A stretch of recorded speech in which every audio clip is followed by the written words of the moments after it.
తర్కట్ కుటుంబము. రామచంద్ర ఆత్మారాం ఉరఫ్ బాబాసాహెబ్ తర్కట్ ఒకానొకప్పుడు ప్రార్థనా సమాజస్థుడైనను తరువాత బాబాకు ప్రియభక్తుడైనాడు. వాని భార్యాపుత్రులు కూడా బాబాను మిగుల ప్రేమించుచుండిరి.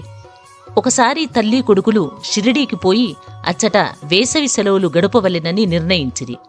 షిరిడీ పోవుట సంతోషదాయకమైనను కొడుకు మాత్రము దాన్ని మనస్ఫూర్తిగా ఇష్టపడలేదు. కారణమేమనా తన తండ్రి ప్రార్థనా సమాజమునకు చెందినవాడొకటచే ఇంటి వద్ద బాబా యొక్క పూజ సరిగ్గా చేయకపోవచ్చునని సంశయించెను. కాని బాబా పూజను తాను నియమానుసారము సక్రమముగా చేసేదనని తండ్రి వాగ్దానము చేయుటచే బయలుదేరెను. శుక్రవారము రాత్రి తల్లి కొడుకులు బయలుదేరి షిరిడీకి వచ్చిరి. ఆ మరుసటి దినము శనివారము నాడు తండ్రియగు తర్కడ్ పెందలకడనే నిద్రలేచి స్నానము చేసి పూజను ప్రారంభించుటకు ముందుగా బాబా పటమునకు సాష్టాంగ నమస్కారము చేసి ఏదో లాంఛనము వలె కాక తన కుమారుడు చేయునట్లు పూజను శ్రద్ధగా తనచే చేయింపవలసినదని ప్రార్థించెను. ఆనాటని పూజను సమాప్తి చేసి నైవేద్యముగా కలకండను అర్పించెను. భోజన సమయమందు దానిని పంచిపెట్టెను. ఆనాటి సాయంత్రము ఆ మరుసటి దినము అనగా ఆదివారము నాడు పూజ అంతయు సవ్యముగా జరిగెను. సోమవారము కూడా చక్కగా గడిచెను. ఆత్మారాముడు ఎప్పుడిట్లు పూజ చేసి ఉండలేదు. పూజ అంతయు కొడుకునకు వాగ్దానము చేసినట్లుగా సరిగ్గా జరుగుచున్నందుకు సంతసించెను. మంగళవారము నాడు పూజనెప్పటివలే చేసి కచేరీకి పోయెను. మధ్యాహ్నం ఇంటికి వచ్చి భోజనమునకు కూర్చున్నప్పుడు అక్కడ ప్రసాదము లేకుండట గమనించెను. నౌకరును అడుగగా ఆనాడు నైవేద్యమిచ్చుట మరచుటచే ప్రసాదము లేదని బదులు చెప్పెను.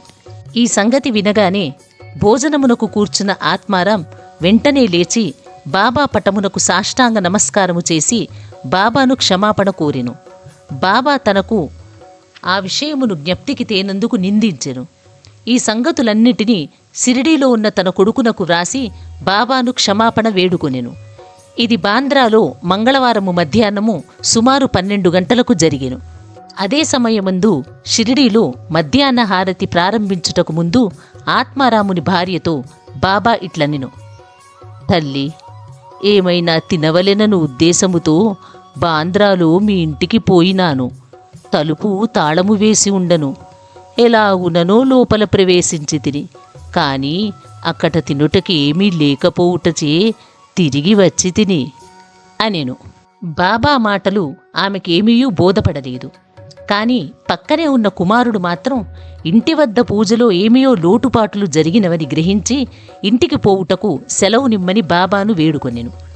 అందులకు బాబా పూజను అక్కడనే చేయమని, ఇంటికి పోనవసరము లేదని చెప్పెను. వెంటనే కొడుకు షిరిడీలో జరిగిన విషయమంతయు వివరముగా తండ్రికి ఉత్తరం రాసి బాబా పూజను అశ్రద్ధ చేయవద్దని వేడుకొనెను. ఈ 2 ఉత్తరములు ఒకటికొకటి మార్గమధ్యమున తటస్థపడి తమ తమ గమ్యస్థానములకు చేరెను. ఇది ఆశ్చర్యకరము కదా. ఈ వీడియో మీకు నచ్చినట్లయితే లైక్ చేయండి, షేర్ చేయండి, మా ఛానల్ని సబ్స్క్రైబ్ చేయండి.